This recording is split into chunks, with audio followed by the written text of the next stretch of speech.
Good morning. This is Lori with 88 Angels. Sometimes these subjects are more difficult than others. The angels want me to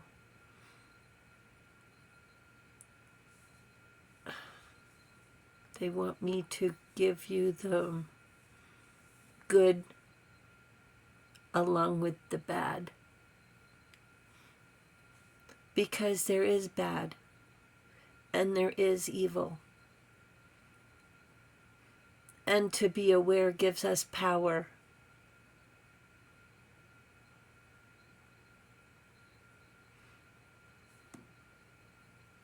To name it and call it and be aware of it gives us power. Let's take a look at our cards. You'll understand why. It's a little cloudy this morning, so I'm fighting shadows. Forgive me. Oh, that'll help. Okay, Neshal is our guardian angel from July 2nd through July 6th. The only God, Nekael, represents the hanged man. And that's kind of creepy given today's story. The only God, desire for knowledge, protects from liars, evil spells, and bad spirits. Look at the wings. Let's turn it upside down. Sure, different perspective. His body looks distorted. Today's card, you probably already guessed, is the devil. He's holding a flame in one hand and a serpent in the other. And he has these people in chains.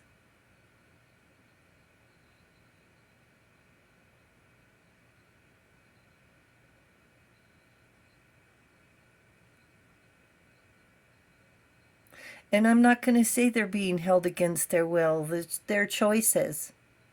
That's why we have to be so careful. And these things you have to be careful with too. Because they are hot, hot, hot, and very hot. The devil, the fallen angel, who teaches astronomy, math, and geography to his demons, as if the demons need to be educated smart enough to try to outwit us. Satan convinces other angels to live free from the laws of God. Then they are cast out of heaven. Temptation and consequences is mainly what this card represents. Sent to teach us to learn from our mistakes and how to make wise choices. Unfortunately, for some people, their greed outweigh their morals, and they let demons run their life. I wonder if they pray to get away with their evil deeds.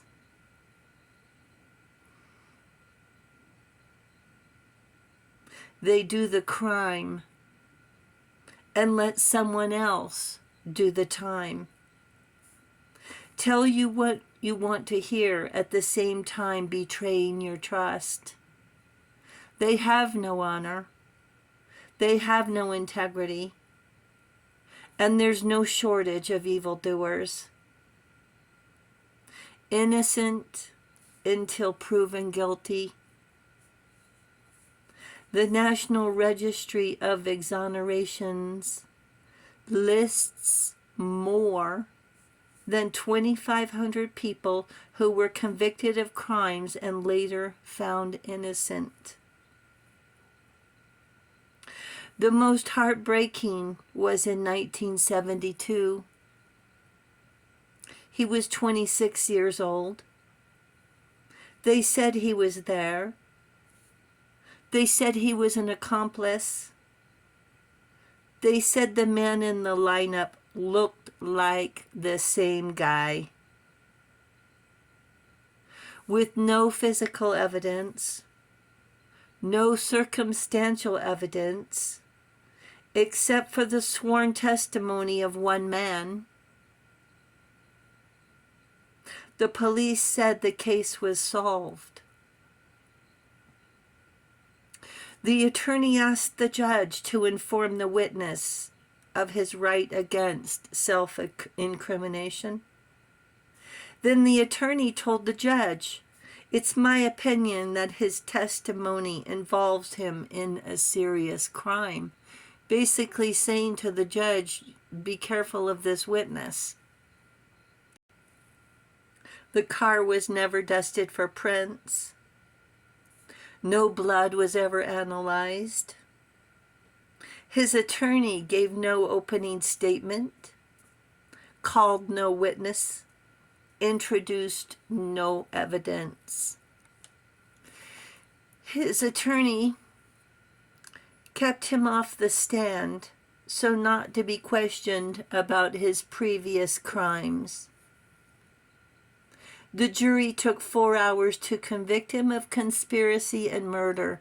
Where was the conspiracy? It was in the courtroom. And they handed him a life sentence. The judge asked him, is there anything he wanted to say? Quote, "Except for the fact that I'm not guilty, even though I was found guilty. To correct this injustice, all I can do is wait for something to develop in my favor." To pass the time, he wrote poems. Ain't it a crime when you don't have a dime to buy back the freedom you lost? I'm going to read that again. I read it wrong. Ain't it a crime when you don't have a dime to buy back the freedom you've lost? Taught in school to be kind to your fellow man. The clock hand spins like the water wheel.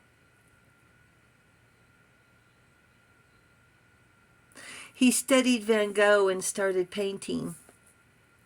In 1992, that's 20 years later, a judge was reviewing cases and realized all the evidence looked like it was against the witness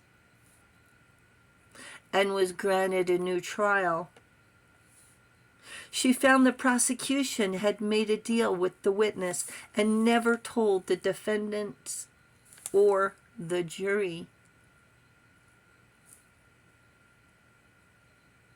They, the people in the court, reversed the judge's order and reinstated the conviction. This is 20 years later. These can't be the same people. 2009 granted another hearing. He was 63. 2010, the hearing revealed that he wasn't there. In 2017, he was granted an ankle bracelet release. He was 71. In 2019, to support himself, he began to sell the paintings that had accumulated through the years.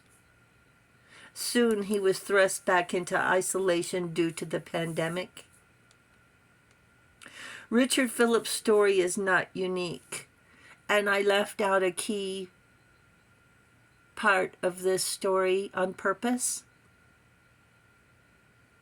I wanted to save it for the end because this is the most gut-wrenching part. The witness One sec. Where the judge realized all the evidence looked like it was against the witness. The witness was his friend.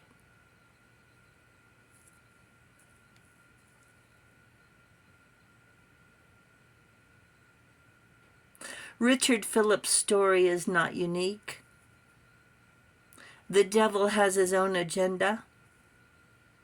Even with checks and balances in place to protect the innocent, the right to a fair trial, people have ulterior motives, bias, hidden agendas still exist. A snowball turned into an avalanche, where those responsible are never held accountable. Those with money get away. Those without money get sentenced.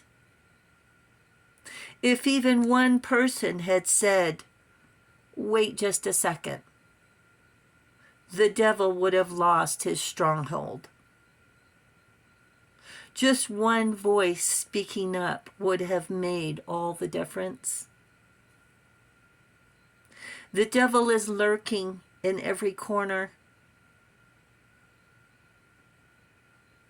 The truth, no matter how uncomfortable, must be revealed. The angels say, "Go away, devil. You are not welcome here." Thank you, angels. Thank you, viewers and subscribers. Thank you so much for hitting that subscribe button. You guys are awesome. Thank you so very much. And this is a difficult card to read about. And thank you for your time. And I'll talk to you soon. I love you. Bye.